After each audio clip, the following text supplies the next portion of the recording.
Hello, guys and girls. The program you are about to hear will be both fun and educational, but it is not a substitute for medical advice. Although we are doctors, we are not your doctors.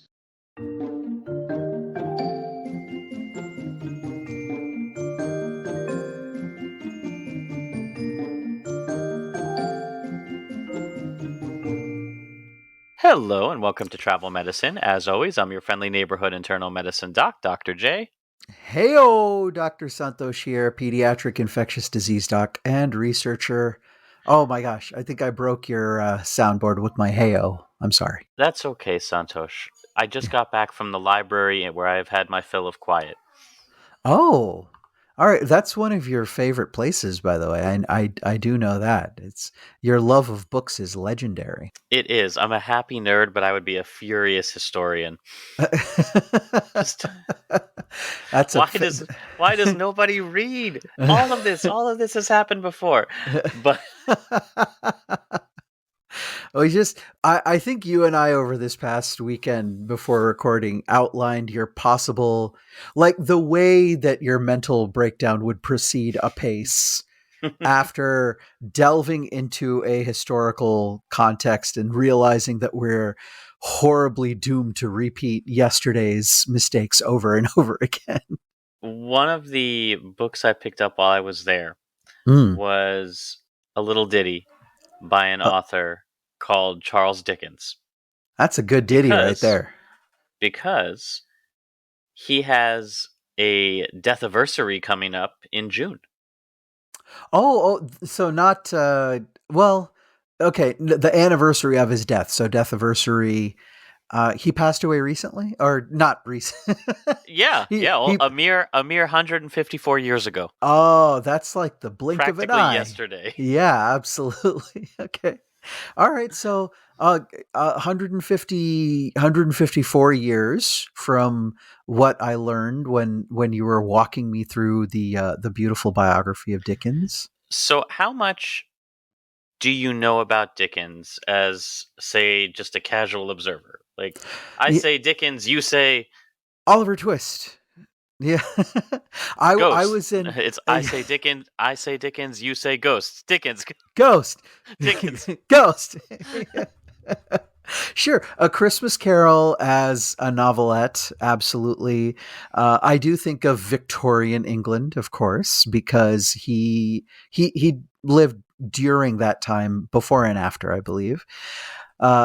We also do think about his verbosity in all of these. He liked to string together long, long sentences.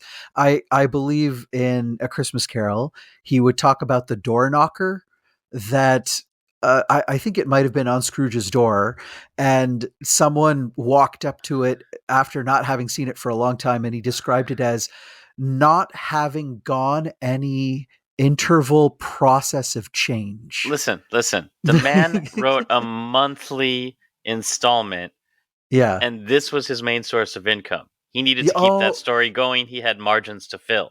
got it. But Oh, he had a word limit. Okay. so yeah, I think that's what most people think of. Do you know he also was an unofficial, informal medical documentarian? Oh, okay. As in, Scribe, I guess?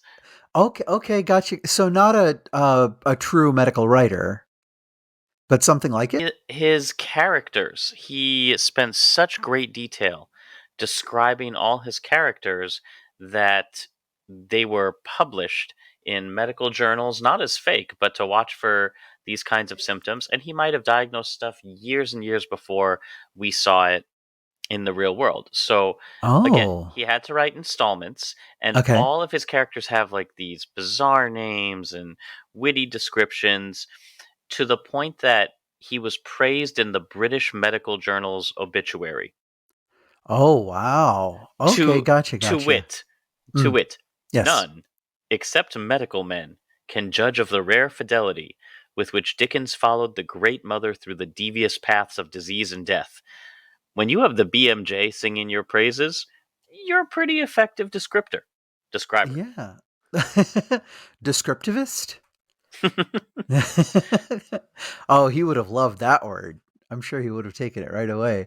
That's pretty amazing. He did have that. As verbose as he was, he had a amazing gift with the English language that could kind of paint the world around the reader, so you felt like you were stepping into whatever he wanted to present to you, whether it was a snowy London street or a dirty alley or something like that.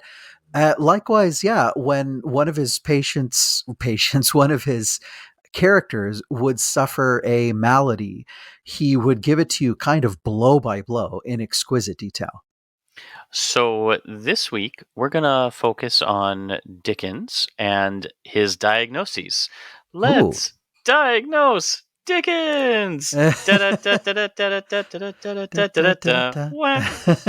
Um, Coming but up before first.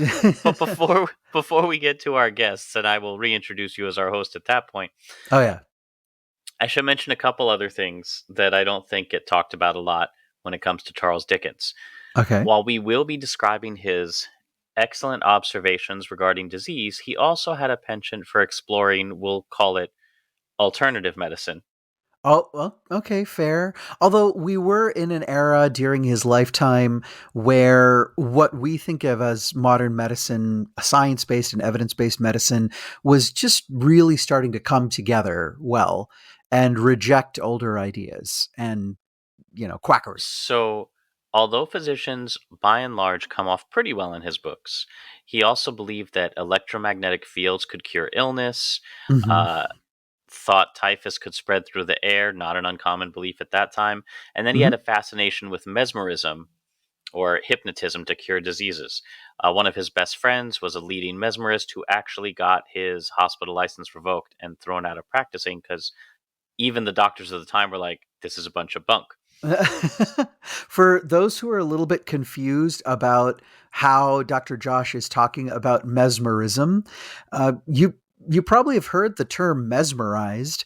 Well, that actually is a word that comes from a name. So a person named Mesmer came up with this practice of hypnotizing and kind of, putting people in this state of suggestibility. So yeah, the term is named very much after that dude who was a contemporary of Dickens, or maybe a He little had bit older. a little bit older, but he mentored or was inspiration to people who Dickens was friendly with. Got it. So, you know, that was the goop of the time. And Yeah. he also tested out chloroform as an anesthetic first on himself, Oh, okay. then on his wife, and then on his friends. And after a bunch of them died, he still insisted the benefits outweighed the risks. Oh dear. I know that it was used very briefly, And um, liberally. and liberally, but it was. I don't think it quite outpaced ether before other chemicals came into recognition and vogue. Now, while I would not go to him for, say, medical advice directly, Hmm. his influence on public health is where I think he's far and away most impressive and least talked about. Oh yeah, I was delighted to learn about this. This was so cool. Tell So he started a blog, him. Yeah, okay.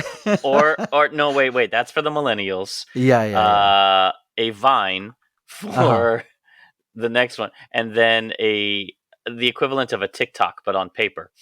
Um, Yes.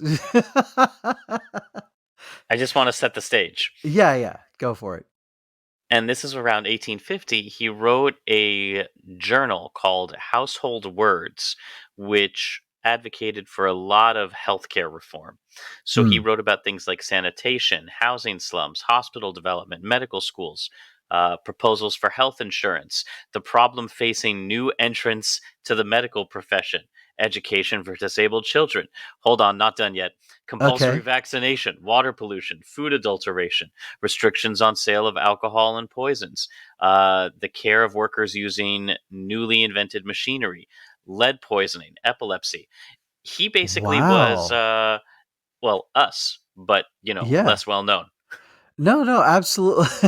Less well known for this kind of advocacy. Yeah. Essentially, he was, as were many authors and artists at the time, using his platform for good, and talking about the things that he believed in. In this particular case, absolutely, vaccination, public health, sanitation, things that are wonderful for the public good. And when he had the chance, it looked like, it does show up in his writings, either as commentary and satire or direct instructions to people like, governmental officials, to like, hey, we need to address this type of a thing. He was a contemporary with Edward Jenner, famous for uh, beginning vaccination, and he was a vocal advocate for vaccination and pretty much everything that Edward Jenner did. Now, I'd say the worst thing you could say about him is he couldn't tell the difference between bad science and good science, hence the Sure. equal belief in mesmerism. But also, listen to what this Household Words journal did. Okay. He kind of practiced epidemiology. He commissioned and edited an article that compared mortality rates in a London slum to those in a specially designed housing project for the poor, and Hmm. found that the mortality rate was 5 to 6 times higher in the slum. He brought the receipts and published Okay. it. Oh, okay. Like a paper, like a legit statistical paper. Yeah. Okay. Um, Also, there were no separate wards for children in hospitals. Yeah. They just you throw them into a bed, and no separate specialty of pediatrics existed. So he argued for the establishment of a hospital dedicated to children in his magazine, and succeeded. That hospital, now called Great Ormond Street Hospital, was opened in 1852 thanks to him. And how do you think he went about raising the funds for it? Like, how do you think that essay went? Oh, as in what would be the wording in his essays that he would write? Yeah, like what's your argument? You, Santosh, are an infectious pediatrician. Yes. Well, Dickens, Dickens, yeah. common author. Sure. So, how would you convince the public to build a hospital dedicated to the care of children? So, if you wanted to use your literary skills, description and metaphor and all this kind of thing, I would go through the wondrous, what about the children, and all the description of all the, the pain and the suffering that they have, and how you would alleviate it, and how you would be doing good, and think of their, their big kitty little eyes, and just opening up in piteous looks, and how their smiles as you heal them, and all this kind of a thing. Like, I'd play on that See, quite a bit Santosh, with it. that's why there's no hospital named the Nadapuram Wing. Oh no, what?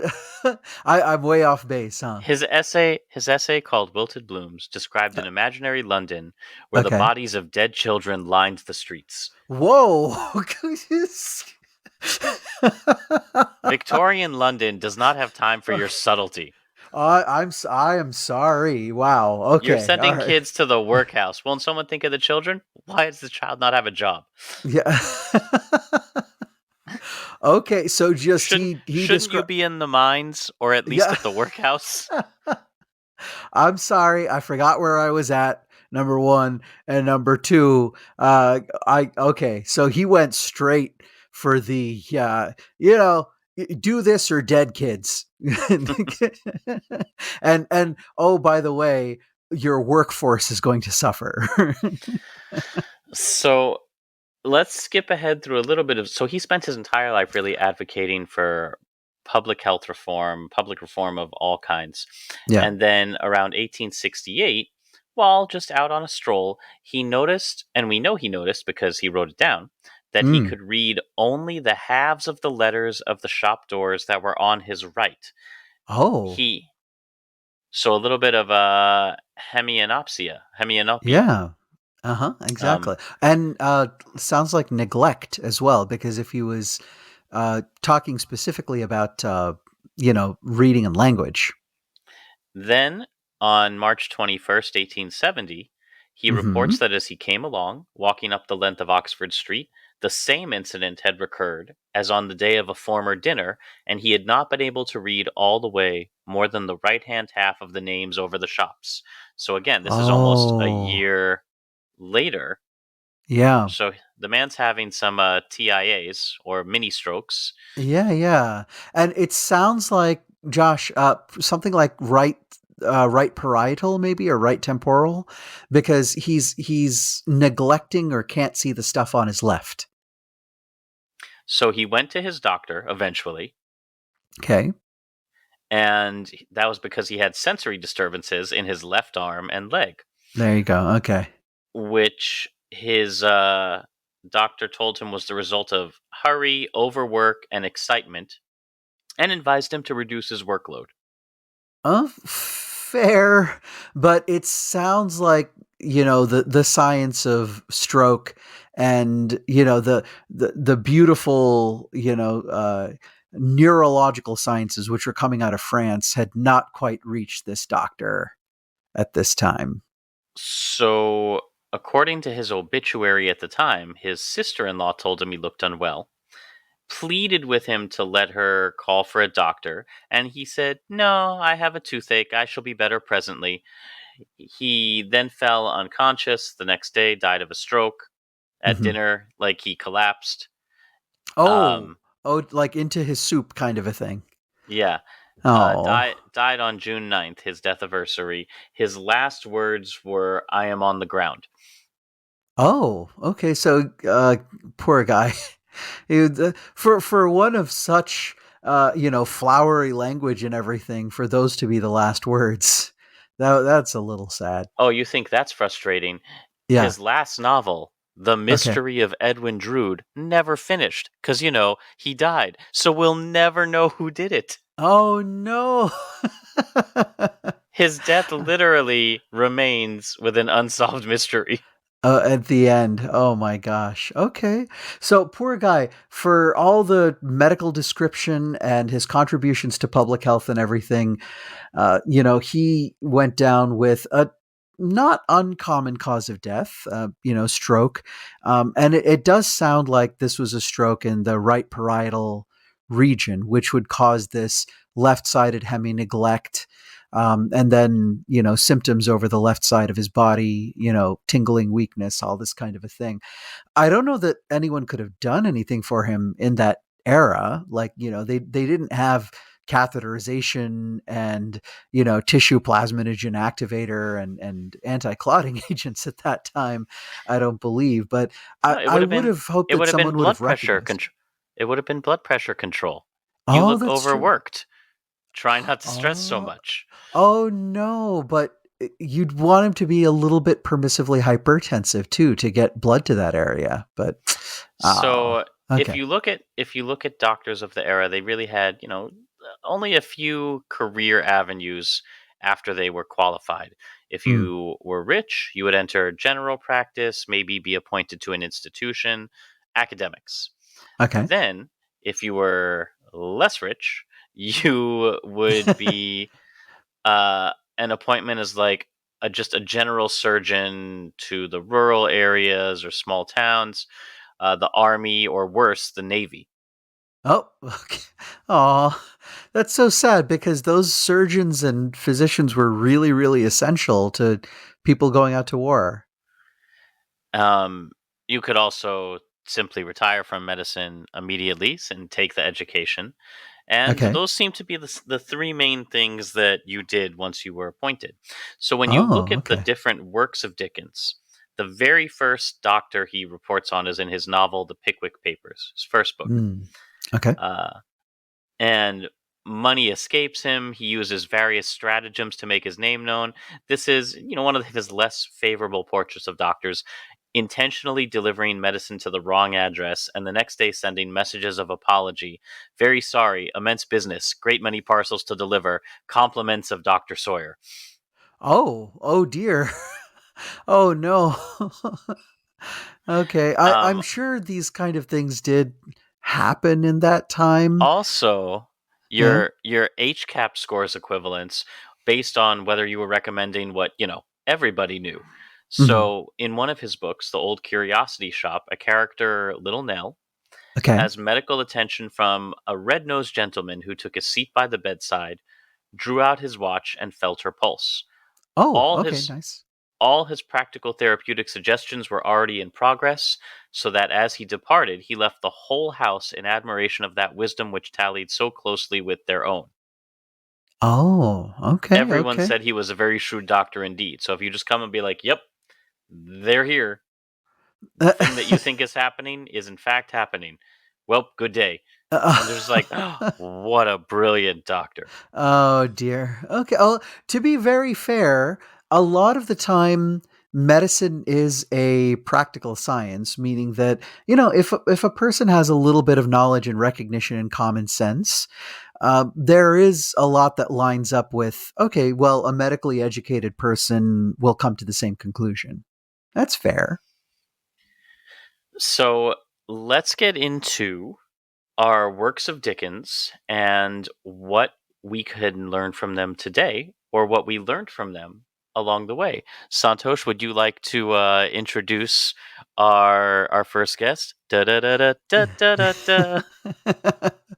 Let's meet Joe, a young man known for his love of food, generous build, and uncanny ability to fall asleep anywhere. One of our characters from the Pickwick Papers. Love it. So Dickens writes about Joe, um, named Fat Boy Joe, and hey, Yes, his sorry. I just lean back, lean back. Oh my God, Charles Dickens was the first rapper. No, I'm kidding. the chubby servant's constant snoozing, almost narcoleptic like, becomes a running joke in Dickens' first novel, but also Oh, served as a pretty unlikely inspiration to William Osler, oh yes, famed kind of godfather of modern medicine. Absolutely. of certainly of internal medicine and the Hmm. diagnostic method. Yeah. So Osler cited Joe as an example of a syndrome that occurs in some obese people of the time. So he basically, took from literature to life. He's like, you know what? I've read about this and I've seen it. Where have you read about it? Dickens. What the dick? What the Dickens? Yeah. So Okay. okay, so we Gotcha. have we have Fat Boy Joe being described in the Pickwick Papers in the Hmm. 1800s. Okay. 1956, 120 Oh. years after the Pickwick Papers, Okay.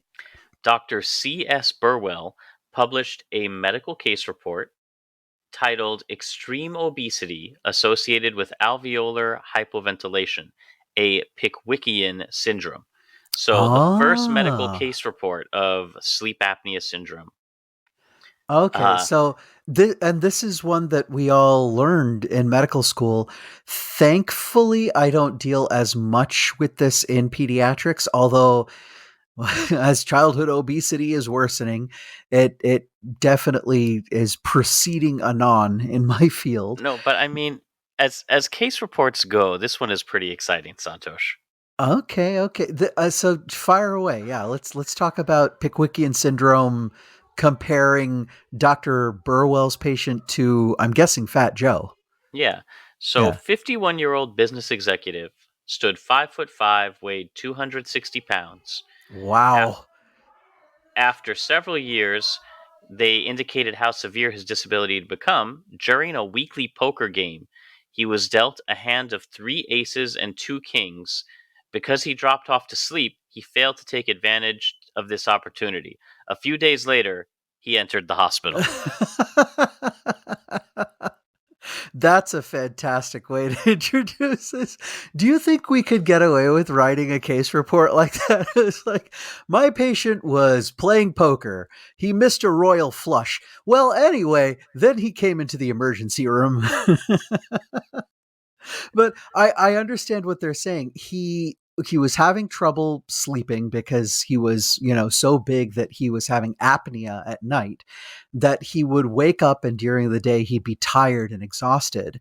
So during his poker game, he got a deal of a lifetime, evidently, but he was passed out. He couldn't even figure out what it was, so he missed it, and then it worsened, I'm guessing, to the point where he needed to come into the ER. Well, it was affecting. He was losing money on this now. That was enough reason for Oh, him to seek help. oh god, oh my god, yeah. I mean, three aces and two kings.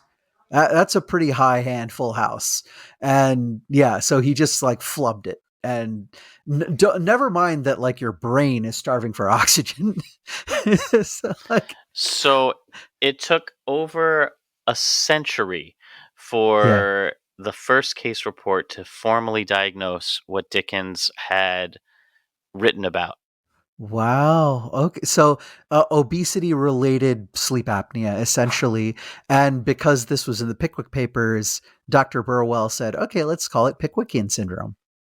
But again, that's the famous one. Let's go look at some of his other medical descriptions of the time. There's Uh, more. Please, sir, you want some more? I do want some more. So, Absolutely. Oliver Twist's half brother Monks was prone to convulsive attacks. So Monks shook his fist and gnashed his teeth as he uttered these words incoherently and advancing toward Oliver, as if with the intention of aiming a blow at him, fell violently on the ground, writhing and foaming in a fit, which sounds a bit like temporal lobe epilepsy, where afterwards he's silent for a few moments and then removes his hands from his face that was much distorted and nearly blank. Sounds like a Oh, post-ictal period to me. yeah, absolutely. He was reorienting during that time. That's a really good description of a seizure. Absolutely. Now, seizures were known about at the time. Again, they were called fits or convulsions, but the neurology as a science really didn't exist. So, this is some of the best descriptions we have predating the specialty itself. Oh, absolutely. Okay, gotcha. So epileptology, as specifically as a specialty within neurology, was not well defined in the 1850s. That's fair. Then, of course, there was the hot disease of the Victorian era, the number one, the fashionable. Oh yeah, and I think we have spoken a lot of the fashion of tuberculosis, Oh, even to the yeah, point where it was it's willfully tuberculo, contracted. sis. Yeah. The consumption, absolutely. Yeah, it gives you that beautiful, lean, sallow look that all the ladies covet. Okay. Dickens' descriptions were so precise, they were actually used to teach diagnosis of the disease during his lifetime. Oh, so this isn't one of these legacy things as with Pickwickian syndrome. This was, hey, you're good now. So, okay, William Aitken's Science and Practice of Medicine from Okay. 1863 used a passage from Nicholas Nickleby in which Smike is dying from tuberculosis in order to describe the symptoms of what was then called hectic fever, where you get like this final flush of a high temperature that means that, to quote Dickens, death takes the glow and hue of life, a disease in which death and life are so strangely blended as life has carried the gaunt and grisly form of death. Oh, wow. That that is like creepily true when you're talking about a person who is at the height of tuberculous disease, and they have true consumption, like all the weight loss and everything, and they look like skin and bones, and you have these fevers which are just raging and spiking, and they flush and then they become pale and sallow and shake, and oh yeah, that's creepy. So he was obviously very familiar with tuberculosis. His sister and nephew had both died of it. Plus, it would have been surrounding him in everyday Victorian London. So, physical textbooks at the time actually just quoted his work to say like this is how you should recognize tuberculosis. That's like Cool. if we went to medical school and someone's like, have you watched Fast and the Furious Part 4? That's how you recognize, No- I don't know, monkeypox. Sure. There are a few modern examples of, not necessarily medicine, because medicine is kind of overblown in today's media. But I do know that there are comparisons that people will make when they say, oh, if you watch this particular movie, it is actually an excellent depiction of real training for boxing, not Rocky, by the way. If you look at this one, this is amazing depiction of pottery or blacksmithing, or you know exactly what I would do if I was cooking, or a chef. I take this movie or a book as an example of what to But they do. don't put it in the textbook, Oh, that's the fair. literal textbook. That's true. That's absolutely true. That's like, use this as the example of how to make this particular diagnosis or recognize this disease. That's amazing. Carrying on with Dickens as the first neurologist, Okay. we also look at another novel where the hyperactive, obsessional Mr. Panks was prone to make, here we go, a Okay. singular and startling noise produced by a strong blowing effort in the region of the nose, followed by such an extraordinarily abrupt, short, and loud utterance of the monosyllable uh. Oh, he had a tick. This suggests Tourette's syndrome, not Gotcha. recognized until 30 years later in 1885. Oh, by Gilles de la Tourette. So, repetitive motor movements followed by verbal tics. Wow. Okay. So, I'm sure there were other folks who saw these types of syndromes and stuff, but uh, Dickens was A, smart enough to recognize it, and then B, write it down and describe it in such a very clear way. I really love that description, that extraordinarily abrupt, short, and loud utterance. There's no better way to describe a vocal tic. Then you have in his novel Little Dorrit, Jeremiah Flintwinch, Okay. whose neck was so twisted that the knotted ends of his white cravat, which is like the floofy shirt Yeah, part, yeah. Uh-huh. usually dangled under one ear, Oh, wow. which is a pretty good account of torticollis, or like a spasm neck twisting. Okay, absolutely. Um, All right. Also, another character, Frederick Dorrit, Mhm. stooped a good deal, turning round in a slow, stiff, stooping manner, speaking with a weak and quavering voice. Sounds like the rigidity of Parkinson's. Wow. Yes, absolutely. Okay, that makes a ton of sense. Yeah, absolutely. So, and this is way before Dr. Parkinson, recognized and outlined this disease. That that's pretty amazing.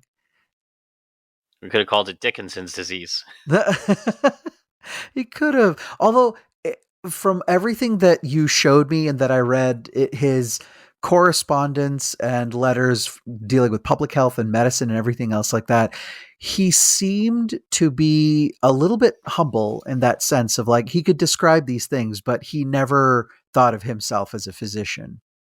No, but he did pal around a lot with physicians. I mean, this was a mega celebrity, so those were the Sure. important people of the day. Oh, gotcha. Okay. So this is a little bit like, you'd name like a hospital wing after him. Yeah, this was for any Swifties in our listening audience. All right, Dickens was cool. in his medical era. Gotcha. He was going on tour. He was dropping new journals every couple months.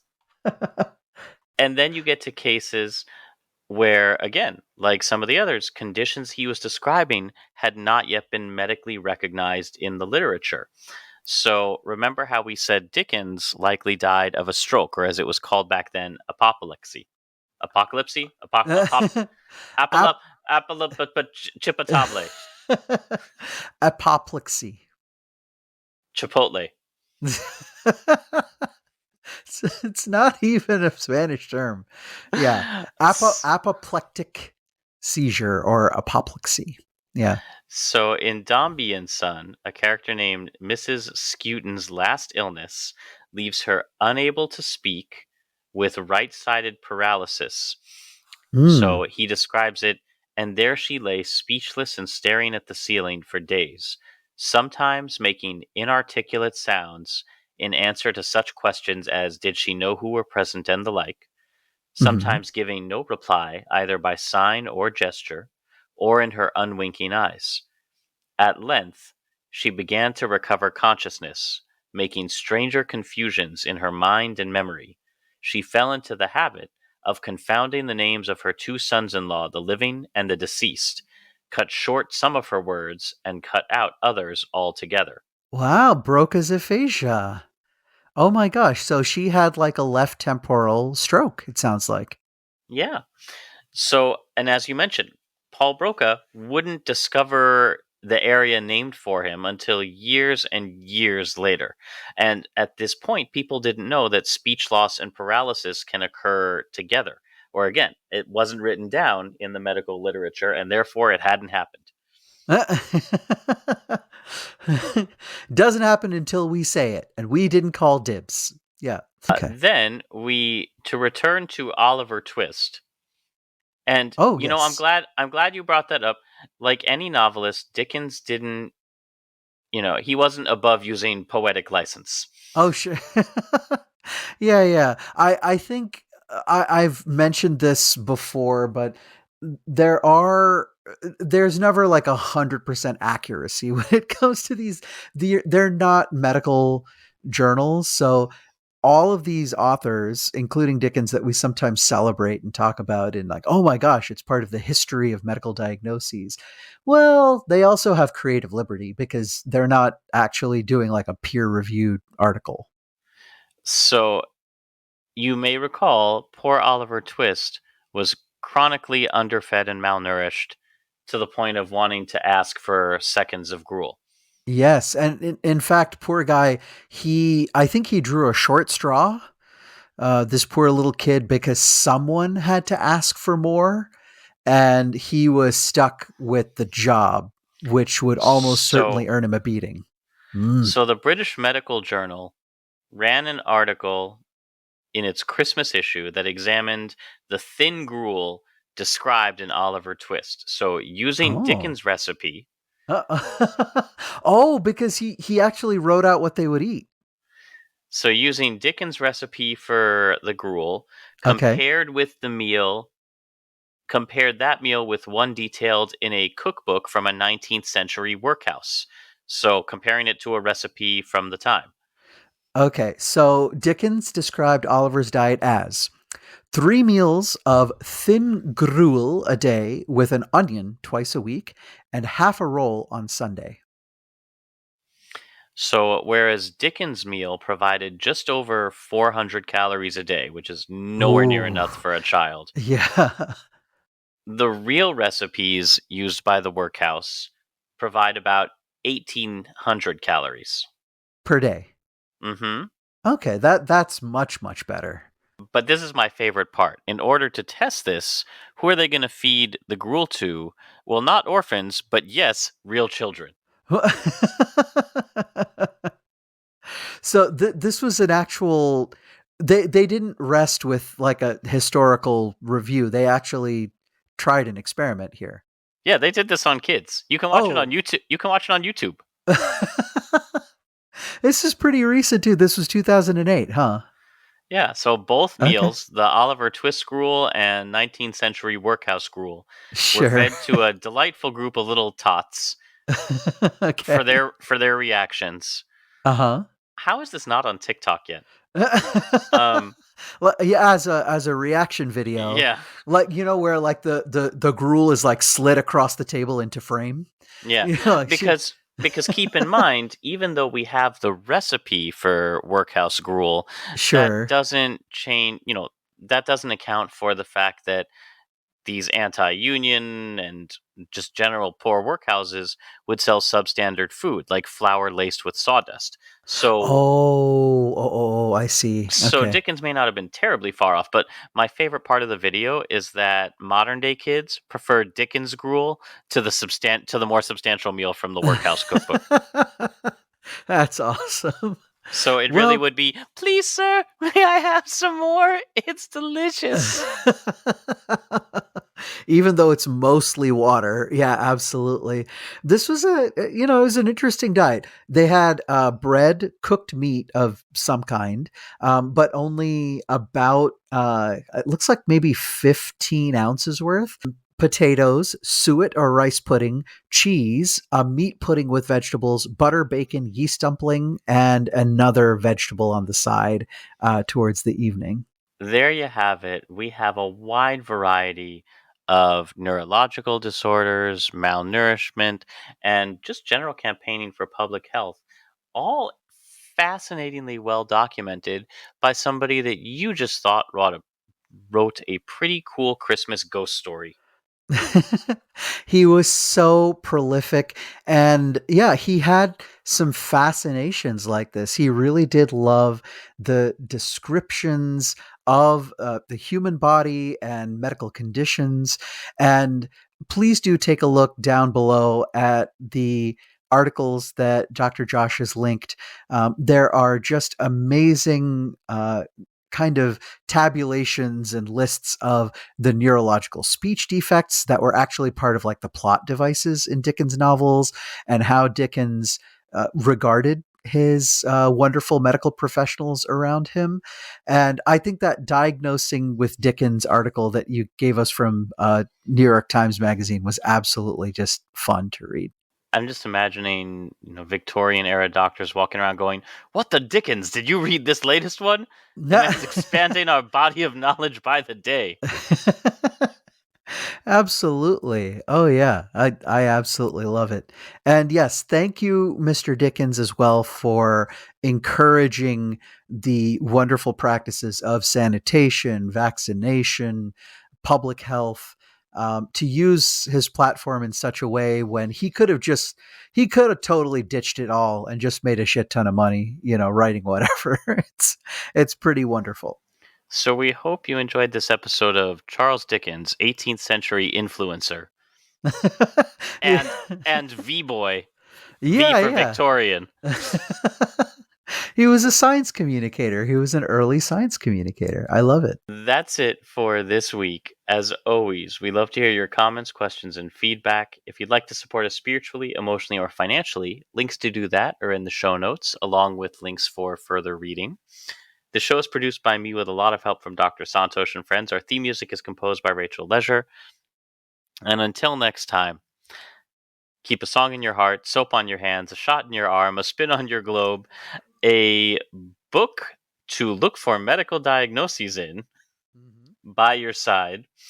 And when you've done all that, pick somewhere you want to go, get everything you need, and happy travels. Josh, are we like the modern day Dickens?